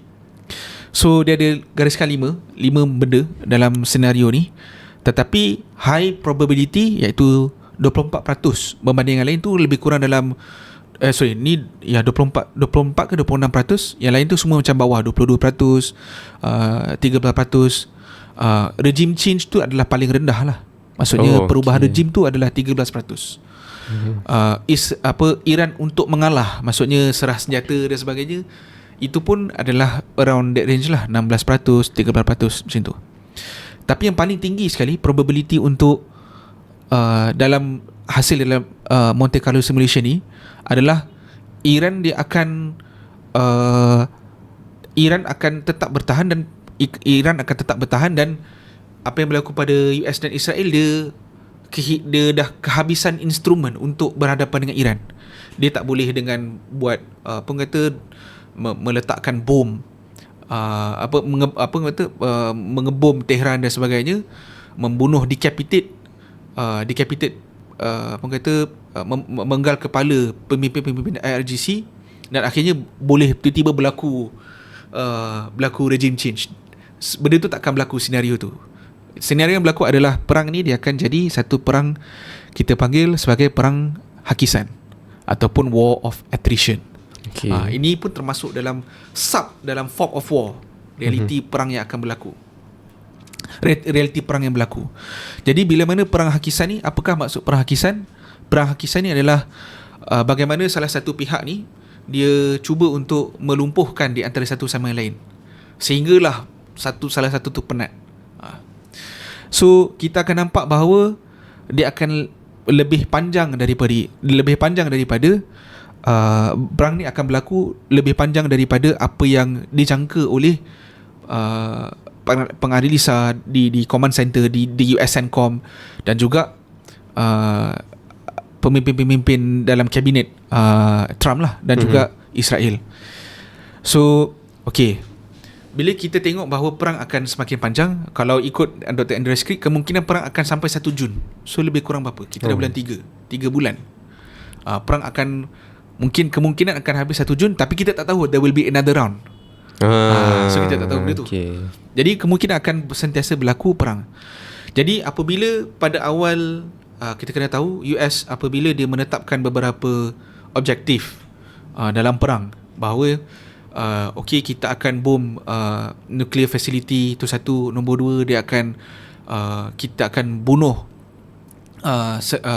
objektif dia kita akan bunuh pemimpin Ali Khamenei dan juga pemimpin top gun dalam IRGC. Komander tu sebenarnya pertukaran rejim dan nombor 3 adalah pertukaran rejim, walaupun mereka cuba untuk kata ni bukan untuk pertukaran rejim, kita bukan nak buat pertukaran rejim ni biar rakyat Iran saja yang buat. Tetapi kita lihat apabila dah masuk hari ke-8, Iran masih lagi mampu untuk mengeluarkan drone, menghantar drone ke Israel, menghantar drone ke dalam US bases, menghantar misal dan sebagainya. Dia menjadikan Israel dan US ni dia terkejut dan tak jangka boleh ada that kind of kekuatan, sebab drone dan juga misal-misal yang dilancarkan di dalam Iran ini tak semesti dia lancar dalam tapak lapang yang ni. Dia akan lancarkan daripada gunung-gunung. So benda tu susah nak detect dengan teknologi. So teknologi dia ada limitation dia sendiri. So even though you bawa lah segala teknologi AI dan sebagainya, benda tu apabila berhadapan dengan satu geografi yang cukup kompleks, Iran adalah satu geografi yang cukup kompleks, topografi dia, elevation dia banyak pergunungan. Dalam masa pergunungan seperti Afghanistan, dia juga ada bandar-bandar yang maju, bandar-bandar yang bandar-bandar yang hidup, ramai penduduk, keluasan lebih besar, 3 kali ganda lagi besar daripada Iraq. Iraq adalah 1/3 daripada Iran. Jadi kita boleh tengoklah bahawa ada banyak limitation dan benda tu akan memanjangkan perang itu. Dan kita kena tengok juga kenapa perang ini panjang dari satu part Iran dia dah study. Abbas Araghchi, dia dalam statement dia kata doktrin yang menghasilkan pertahanan Iran dipanggil Mosaic Defense Strategy. Mosaic Defense Strategy ni dibentuk hasil daripada invasion US ke atas Iraq selama 20 tahun di Afghanistan dan sebagainya. Dia dah memang study macam mana Saddam Hussein runtuh tu adalah kerana command center tertumpu pada Saddam Hussein saja. Dan akhirnya bila mana tertumpu pada Saddam Hussein, jadi negara hancur porak-peranda. Dia tak boleh nak kawal sistem dan sebagainya. Dan itu yang Abbas Araghchi mention, Iran belajar daripada peristiwa itu. Dan apabila dia belajar daripada peristiwa itu, akhirnya dia buatlah that kind of system yang decentralized. Dia boleh bergerak compartmentalized on its own dalam kawasan sendiri tanpa perlu daripada Ali Khamenei dan sebagainya. So dia sangat dependable kepada commander yang akan lead pada tempat tertentu untuk lead inisiatif perang dan sebagainya. Tapi still top ni dia akan communicate in a way yang Amerika takkan sangka lah, teknologi daripada China dan sebagainya. Dan itu yang boleh menyebabkan resilience yang berlaku dalam Iran. Ini satu part kenapa perang ni akan panjang. dan dia, disebabkan persediaan yang Iran telah buat. Nombor dua, disebabkan US dan Israel ini, dia akan kehabisan instrumen. Apakah instrumen yang dikenakan sekarang adalah air power, maksudnya kuasa udara. Dia akan bom segalanya, dia akan bom menggunakan precision bom, bom tepat, dan juga mungkin dia akan start mula untuk masuk bom bodoh, dump bom. Okey, bila mana dalam tempoh 7 hari, 8 hari ni, dia bom banyak tempat dan menghabiskan bom dalam kadar yang cukup cepat. Dan sekarang ni penyelidik di di CNAS, American Central American think tank Amerika, dan juga beberapa lagi tempat defense death priority. Saya tertarik dengan seorang penyelidik ni, nama dia Bruce Kleinick. Dia bercerita tentang isu magazine depth. Magazine depth ni adalah satu bentuk stockpile, satu bentuk metrik untuk menentukan berapa banyak lagi peluru simpanan yang mereka ada, dan macam mana untuk mereka berhadapan dengan seri-seri akan datang. Stockpile mereka, stok dia makin berkurang dari hari ke hari, disebabkan banyak misail ini mula untuk banyak tertumpu kepada Israel terutamanya. Nombor dua adalah di base Amerika di negara Teluk lah, GCC. Okey, apabila perkara itu berlaku, dia menyebabkan dia menjadikan satu situasi yang sangat menekan US punya situation untuk menang dalam perang ini, untuk mencapai objektif yang diorang dah try untuk laksana, apa yang dah gariskan sebelum. Nampak cantik, tetapi reality on the ground tak seperti itulah expectation. That is fog of war. So you dah rancang secara baik, tetapi akhirnya perkara sebaliknya berlaku. You tak tahu, rupanya Iran ada mosaic defense strategy. Diorang decentralize, lagi menyebabkan perang itu lagi rumit, dan perang itu akan lagi panjang, dan Iran dalam keadaan yang cukup tinggi untuk melawan dengan US. Dan apatah lagi US, dia cuba untuk membuat regime change dengan mempengaruhi rakyat Iran. Itu satu, mempengaruhi komander-komander bawahan tentera IRGC untuk melawan komander atasan, senior komander dalam struktur IRGC. Tetapi perkara itu tak berlaku. Sebab apa? Logically, bom ni dia tidak menyebabkan mengikut sejarah dunia, sejarah perang pun, bom tak menyebabkan regime change, takkan menyebabkan regime change. Yang akan menyebabkan regime change adalah apabila berlakunya ground force, maksudnya berlakunya pencerobohan daratan, tu pencerobohan di darat, tu satu, dan juga hybrid warfare lah, maksudnya kombinasi di antara air power dengan juga ground force. Itu saja yang akan mengubah regime change, sebab you akan paksa tangan orang tu untuk tunduk, macam tu. Bila kita lawan kan, itu yang sepanjang sejarah. Jadi itu yang disebut sebagai magazine depth, isu supply makin kurang. Dan nombor dua, kenapa perang ni akan semakin panjang. US dan Israel dalam keadaan sudah berada dalam status dipanggil escalation trap. So apa maksud escalation trap? Escalation trap ni adalah perangkap yang mereka telah first diorang bom, maksud meningkatkan pergaduhan, volume pergaduhan tu, volume pengeboman itu ke atas beberapa kawasan bandar, pekan dan sebagainya. Dan akhirnya mereka terperangkap sebab tak objektif tu tak tercapai pun. It's not moving the needle untuk melakukan perubahan rejim. Okay. Dan apabila mereka berada dalam escalation trap, dia jadi a second trap. Ada lagi satu trap dia panggil smart bomb trap. Okay. Perangkap smart bomb. Nanti kita akan ceritalah apa yang akan berlaku dalam lain ni. Cerita pasal Iran dulu jap. Okay, smart bomb trap. Smart bomb trap ni adalah apabila di mana setelah mereka banyak kehabisan misal intelligence, misal yang boleh maneuver, yang kompleks, yang macam Tomahawk dan THAAD, sistem yang kompleks yang untuk handle misal, semakin berkurang sumber dia, dan akhirnya mereka akan menggunakan bom-bom bodoh, bom-bom yang bukan precision bom dah, dia akan bom secara rawak. Itu yang berlaku kepada Israel di dalam Gaza. Dalam saat dia orang tak tahu di mana kedudukan komander-komander mukawamah ini di dalam Gaza, satu mereka majority bom, I think 60% to 70% adalah bom yang datang daripada bom-bom bodoh ni, JDAM dan sebagainya. Bom-bom yang not a precision bom. Dia orang serang hospital, sekolah dan sebagainya. Memang intentional untuk membunuh, intentional untuk membunuh dan juga menekan, konon-kononnya nak menekan rakyat Palestin untuk melawan Hamas di dalam Gaza. Taktikal yang sama juga digunakan dalam Iran. Bila mana smart bomb trap ni, smart bomb ni dah makin kurang sumber dia akan mula banyak guna bom-bom bodoh ni. So dia akan menghabiskan sumber bom-bom bodoh ni sehinggalah mereka tak tahu sampai bila, dan menjadikan satu situasi yang sangat chaotic lah on the ground.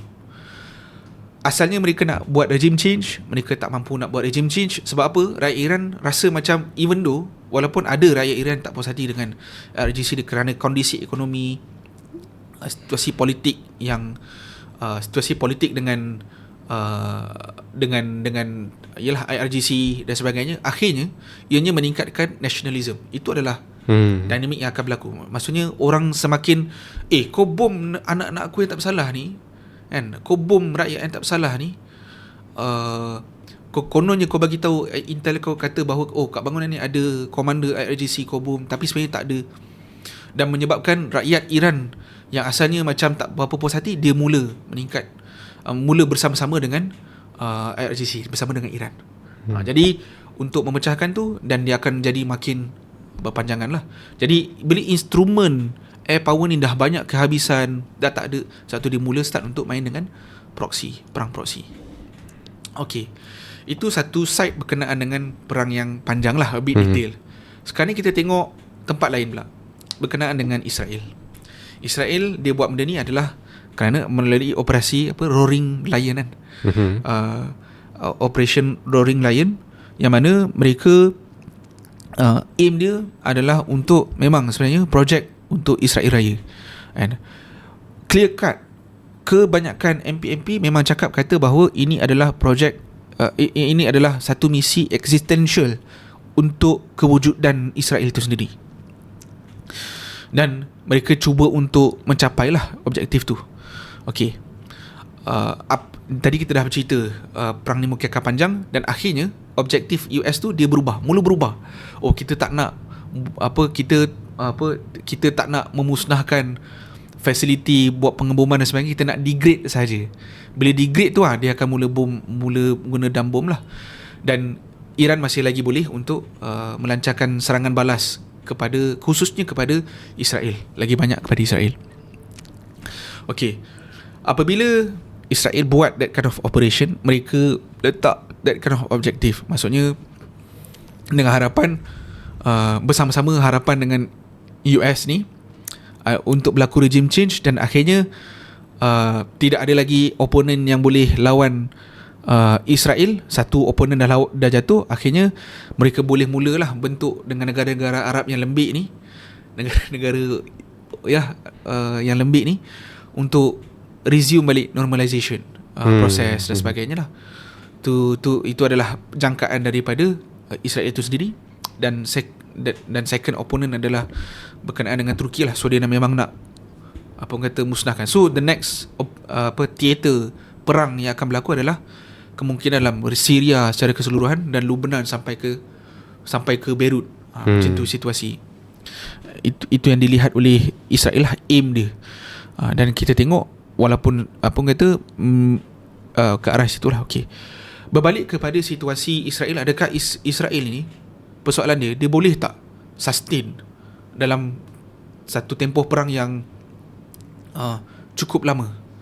Ikut sejarah, Israel tak pernah ikut sejarah kesatuan. Kita pergi tengok pada masyarakat dia. Israel tak pernah sustain kesatuan politik masyarakat dia dalam satu-satu perang. Dia tak pernah lama. Paling lama pun 6 hari.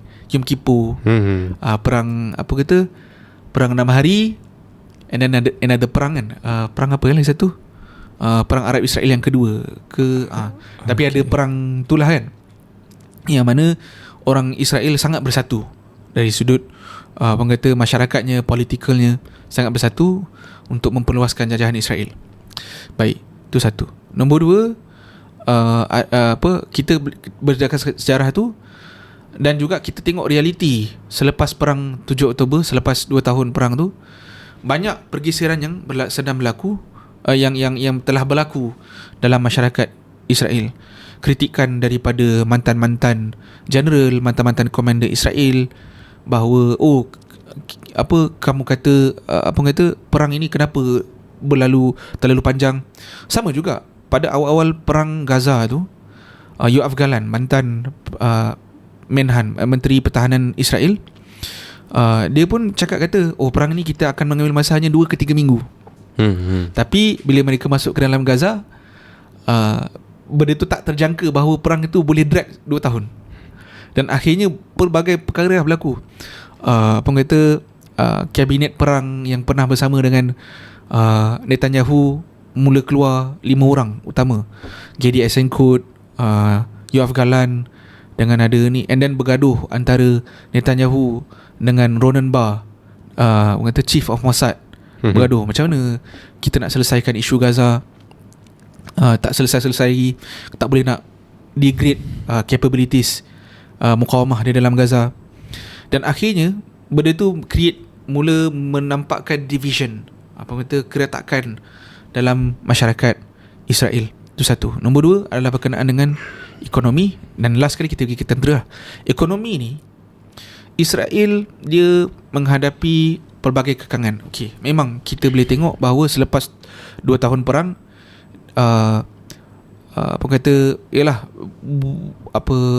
world economy pun dia kata, ekonomi Israel ni bacaan dia adalah bacaan yang resilience. Dia deficit by 4.9% on the year of 2025, tapi dia boleh survive disebabkan capital yang masuk mula terfokus dalam R&D. Sebab tu banyak R&D mula masuk dalam Israel. Maksudnya, tapi dari sudut nombor-nombor yang cantik tu, dari sudut GDP tak adalah cantik, tapi isu pasal resiliency of economy Israel ni, sebenarnya Israel banyak menyembunyikan nombor. So nombor tu tak lengkap. Ada report, you can see Israel tak hantar lengkap dari sudut labor workforce yang sebenar, tak update. Banyaklah data-data yang tak update. Dan akhirnya you frame a narrative bahawa Israel ni masih lagi nampak macam kuat. Dia nak projecting diri dia nampak macam kuat, tapi realitinya adalah kita boleh lihat sektor yang lain dalam Israel ni, contoh sektor agriculture, sektor pembangunan, perumahan, semua ni hancur. Dia tak ada cukup pekerja, dia tak cukup manpower untuk buat kerja-kerja buruh. Sebab apa? Rakyat Palestin yang asalnya bekerja di dalam Israel tak dapat masuk dalam Israel disebabkan perang. Akhirnya mereka kehilangan kelompongan vacuum yang cukup besar untuk mengisi kerja-kerja ni. Itu satu, dari sudut manpower. Nombor dua adalah askar-askar simpanan yang ada bisnes. Asalnya mereka ni adalah askar simpanan, tapi sebelum perang mereka ada buat bisnes. Jadi mereka tinggalkan bisnes, pergi masuk perang, akhirnya bisnes mereka hancur. Dan banyak muflis. 50,000 SME di dalam Israel muflis, bankrupt, dia declare bankrupt. Dan banyaklah berlaku dari sudut masalah keluarga, kesan daripada masalah sosial dan masalah keluarga, kesan daripada banyaknya industri SME Israel ni dia banyak hancur. Itulah satu benda. Okey, dan sebab tu Dr. Shiri Hivir kata Israel ni operate ekonomi dia like a term dia panggil zombie economy. On the surface kita nampak macam elok, macam okay, tapi on the ground banyak rakyat dia yang suffer. Contoh, sewaktu awal perang, sewaktu perang 2 tahun dengan Gaza, kan utara Israel tu kan banyak kena serang, dan akhirnya kena serang Hezbollah kan. Dan akhirnya bila mana tak mampu lagi, kena hari-hari kena bom, jadi rakyat Israel ni terpaksa pergi ke tengah Israel. Dan banyaklah hotel-hotel di dalam Israel ini menjadi tempat refugee daripada utara Israel. Dan benda tu berlaku sampai sekarang. Tak ramai pun yang balik ke utara Israel sebab takut dengan Hezbollah, dengan misal roket dan juga dengan drone Hezbollah. Dan itu yang berlaku di dalam Israel sehingga sekarang. Apabila berlakunya serangan balik dalam Hezbollah serang balik ke dalam utara Israel, jadi apa yang diberitahu oleh Eyal Zamir, dia kata it's a kesilapan yang cukup strategik kita membenarkan rakyat Israel kembali ke utara Israel. Jadi apa yang berlaku dalam kebanyakan rakyat Israel, mereka mula lari, 200,000 lari daripada Israel, tak nak balik ke Israel.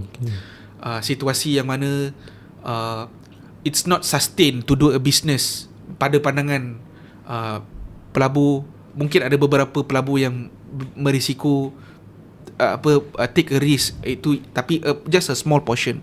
Tapi kebanyakan pelabur-pelabur ni dia nampak Israel is not sustainable untuk invest disebabkan berlaku perang berpanjangan. Nampak macam hebat, tapi sebenarnya banyak benda yang rapuh berlaku dalam Israel. Okey, itu berkenaan dengan Israel, zombie economy. Macam mana pula dengan ketenteraan? Kita dah tahu bahawa Israel dia tak mampu nak kerahkan sebagaimana mereka mampu kerahkan pada awal 7 Oktober. Sebagaimana mereka boleh kerahkan dalam awal perang Taufan Al-Aqsa 23 Oktober tu, dia boleh kerahkan 350,000. Sekarang ni dia orang kerahkan 100,000 saja. Okey, dia ada beberapa isu dari sudut tentera dah tak boleh nak berkhidmat disebabkan PTSD. Ramai kena PTSD. So kena kesan psikologi, nak berperang tak boleh, bunuh kawan sendiri di camp. Bunuh kawan sendiri di camp disebabkan mental unstable. Itu yang berlaku dalam Israel. So kalau waktu perang Gaza, Menteri Pertahanan Israel kata Jabatan Kesihatan di dalam Menteri Pertahanan Israel, Kementerian Pertahanan Israel, dia kata kalau perang waktu itu mengakibatkan 20,000 orang tentera Israel cedera, dan majoriti cedera itu adalah disebabkan mental, PTSD. Kalau perang di Gaza itu berterusan, kemungkinan akan cecah 200,000. Kalau kita ikut data yang kita roughly data lah, katakanlah Israel dia termasuk dengan tentera aktif dan tentera simpanan dia 350,000. 200,000 maksudnya 2/3 daripada tentera dia not functioning, tak boleh nak functioning. Jadi dia boleh ada that small amount. Jadi kita boleh tengoklah bahawa untuk perang di second round, Israel ni dia dalam keadaan yang nampak pemimpin diorang cuba menjual optimism. Okay, Kristen Zionis, Messiah dan sebagainya, mencuba untuk menjual janji-janji itu, tapi realitinya adakah boleh capai benda tu? Itu yang saya cakap, kata senarionya adalah realitinya adalah dia akan stuck lah, saya boleh kata trap. Dia akan terperangkap dalam satu situasi. Israel akan mula lebih isolate, dan juga kalau perang ni lagi panjang, sekarang dah mula kita dengar Amos Harel, Itzhak Brik, mantan general Israel ini, dia mula mengkritik cara Israel bawa dalam perang dengan Iran. Walaupun on a political level, Yair Lapid pembangkang dalam Knesset lawan kepada Netanyahu, dia kata kita berperang dengan Iran, kita bersetuju benda ni. Kita bersetuju untuk membuat regime change dan sebagainya. Tetapi benda tu kita tengok dia akan mula retak. Okey. Dan kita kena tahu juga bahawa Israel dia belum luluskan lagi bajet tahunan 2026. Okey. kenapa ini adalah perkara yang sangat menarik untuk diperhatikan. Kalau bajet tahun 2026 ini tidak diluluskan di Knesset, kemungkinan akan ada pilihan yang mengejut sewaktu perang berlaku. Pilihan raya. Dia punya perlembagaan dalam Israel, dia kata kalau berkenaan dengan bajet, kalau bajet tahunan 2020 kalau bajet tahunan tidak diluluskan, menandakan bahawa berlakunya dalam political Israel ini ketidakpercayaan kepada Perdana Menteri Netanyahu untuk mengemudi kerajaan Israel. Pernah berlaku tahun 2022, 2021, bajet tak diluluskan, extend 120 hari. Kalau dia ada extension, dia ada pengecualian. Kalau extension tambah lagi 120 hari, maka bolehlah diorang nak bincang. Tapi itu pun depend on the situation yang mana in favor kepada Israel. Israel tengah cuba untuk tilting. Maksudnya dia tengah cuba untuk mencari keseimbangan. Tapi mencari situasi yang mana situasi itu berpihak kepada Israel, tilting, berat kepada Israel. Tapi kita tengok bahawa benda itu tak menjadi. Orang start mula blame Israel, politician, rakyat domestically di Amerika mula menghadapi tekanan cukup tinggi, kan? Dan benda itu Israel mungkin tak heran, tapi dia akan affected secara langsung dengan Israel. Okey, berkenaan dengan bajet tahun 2026 ini, kita boleh lihat bahawa ada kepelbagaian constraint, yang limited yang Israel boleh buat. Dia boleh dapat bantuan banyak daripada US, tapi dia ada juga permainan Trump dengan Netanyahu, iaitu mereka hanya boleh bagi dengan benih dalam bentuk pinjaman. So dia kena ada galas ganti lah between Israel. So dia tak adalah free you bagi macam tu. Situation macam tu lah, okay, dalam Israel. Tapi itu yang berlaku.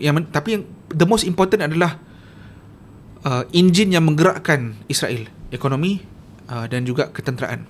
Ekonomi Israel ini memang dalam keadaan constraint sebab bayangkan sewaktu sebelum perang 7 Oktober, Taufan Al-Aqsa itu, tentera simpanan bila dipanggil untuk bertugas menjaga sempadan, maksudnya mereka, tentera simpanan ni macam saya cakap tadi, dia ada bisnes diorang sendiri, kan?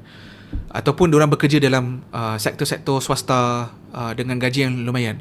Gaji itu dia akan ganti, IDF tentera Israel akan bayar setara dengan diorang dapat gaji. Katalah diorang dapat 10,000 shekel sebulan, 10,000 shekel akan dibayar pada tempoh diorang kena berkhidmat dalam bila dipanggil untuk bertugas. Tetapi mula berubah 2 tahun perang. Mereka mula mengganti dengan memberikan token. Token. Maksudnya pinjaman kredit. Jadi maksudnya tentera-tentera Israel yang bertugas ni dah hancur bisnes apa benda semua, tapi mereka nak cari, nak sustain hidup diorang terpaksa pakai token lah. Bayar kemudian. Jadi the circle of economy yang Israel cuba untuk buat tu, dia akan mula untuk run up dengan sendiri. Kita panggil implosion.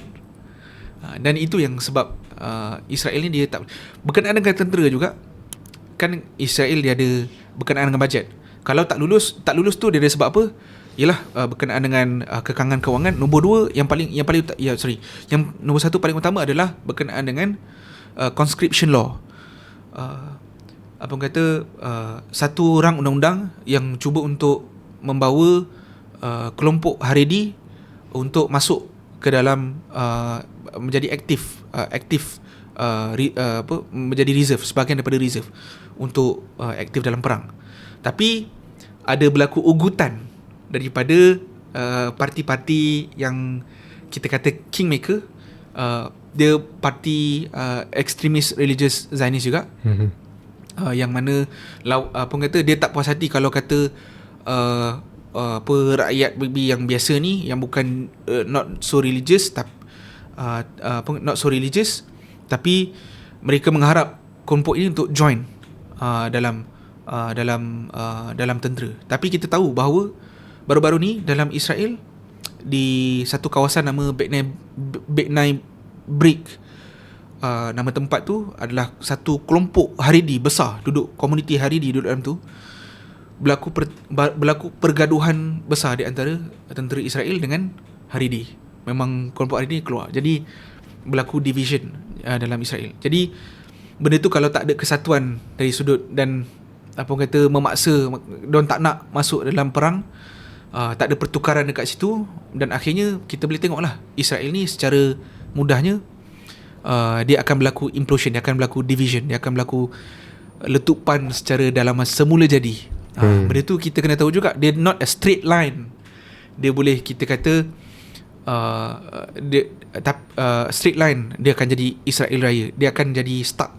Macam kita perumpamaan Achilles in the heels. Maksudnya Achilles dia tengok cerita dalam Troy kan. Yalah. Dia tersangkut kaki dia panah dekat peha dia, dekat dia punya betis. Itulah yang berlaku dalam situasi Israel. Tetapi walaupun kita nampak situasi ni berlaku dengan Israel, bukan bermakna orang Islam perlu selesa. Maksudnya tak adalah tercapai apa ni kan. Tunggu masa. Sebenarnya benda yang kita takutkan berkenaan dengan Israel adalah berkenaan dengan Samson Doctrine, yang mana dia akan menggunakan perang nuklear. Persoalan dalam perang nuklear, kalau nuklear ni digunakan oleh Israel ke atas Iran, I don't think negara Arab akan begitu, ataupun negara sekeliling untuk akan begitu proaktif untuk bertindak, ataupun dia akan rasa takut, tak apalah kita situasi macam tu.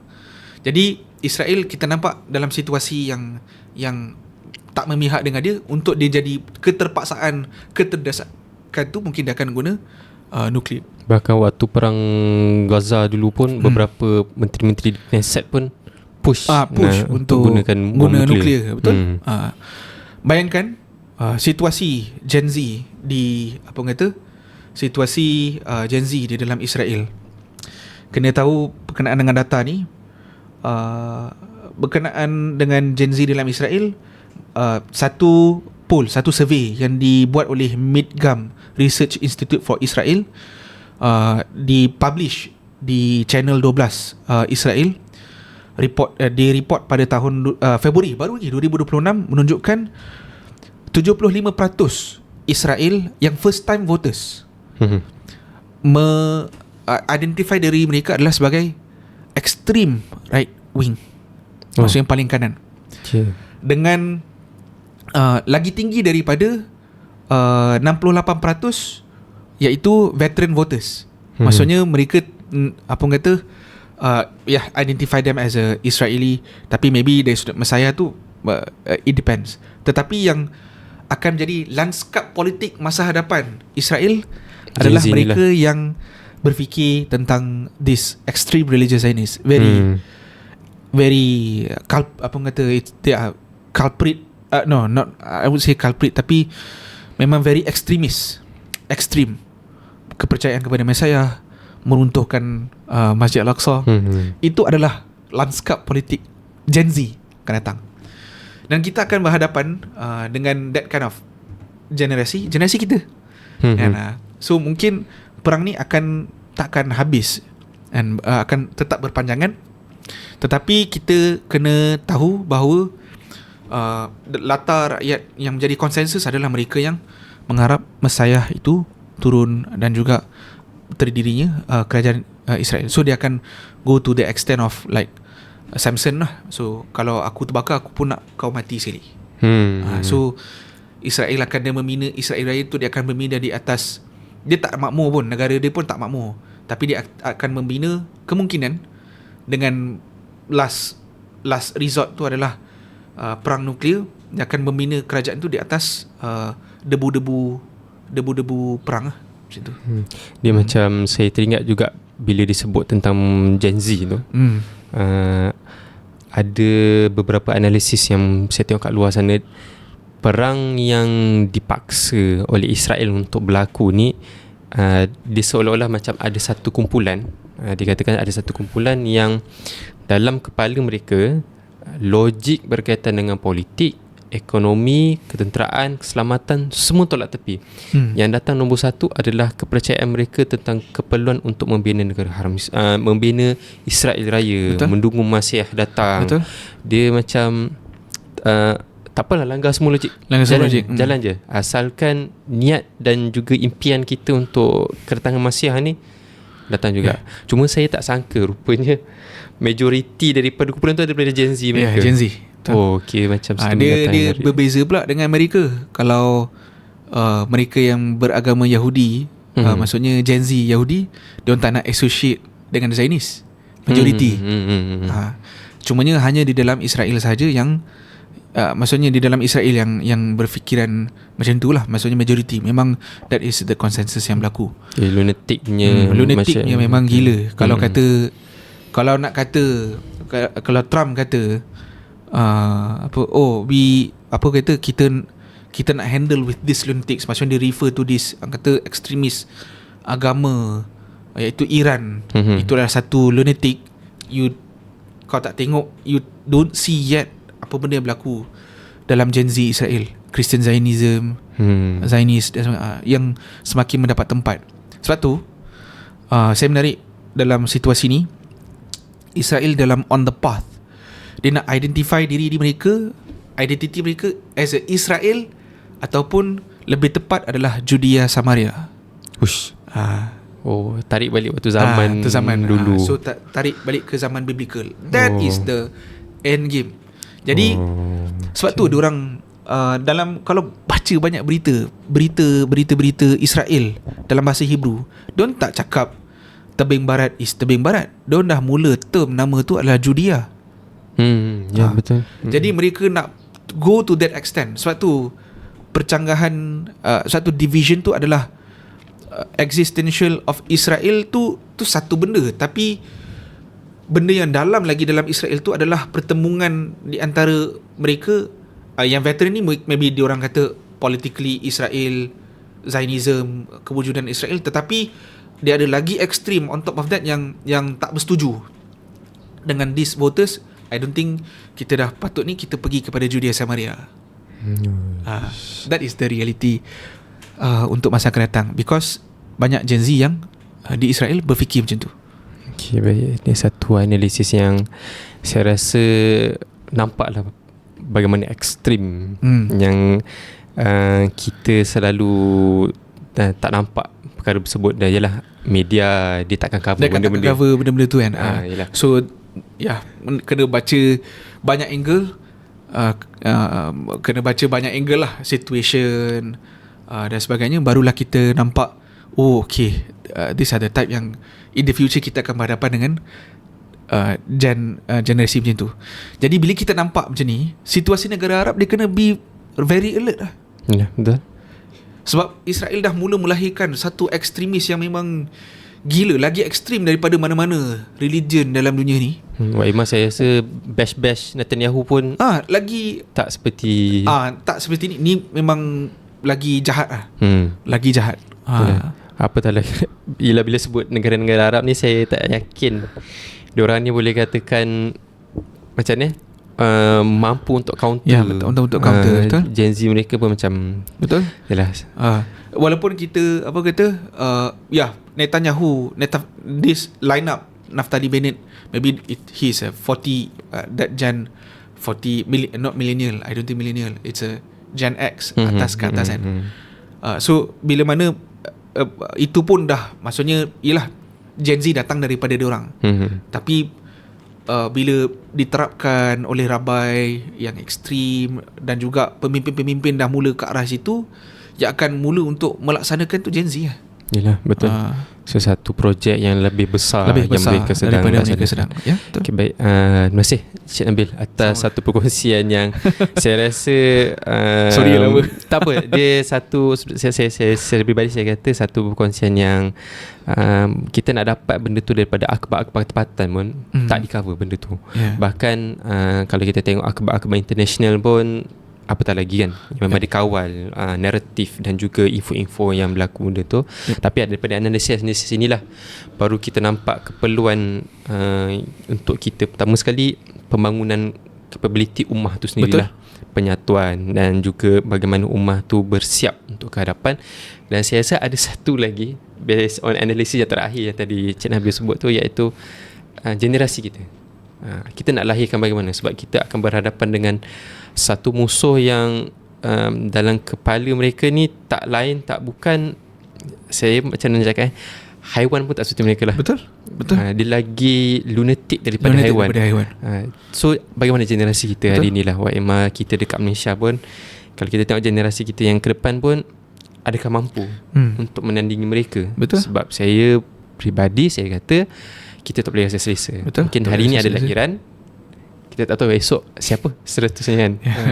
Jadi terima kasih di atas perkongsian yang sangat menarik pada hari ini. Jadi untuk penonton kita dan juga subscribers yang kekal bersama dengan kita di dalam channel Akal Wahyu, boleh terus bersama dengan kami dengan tekan butang like, share, subscribe. Dan jika anda semua ingin memastikan konten-konten seperti ini berterusan sampai kepada anda dan terus berada di dalam channel seperti ini, jangan lupa untuk tekan butang sumbang yang berada di description yang di dalam video ini untuk memastikan projek-projek seperti ini dalam usaha memandaikan ummah kita dan membawa naratif yang sebenar berkaitan dengan isu Palestin sampai kepada setiap orang. Jadi itu sahaja kita punya perkongsian pada hari ini. Wallahualam. Assalamualaikum warahmatullahi wabarakatuh.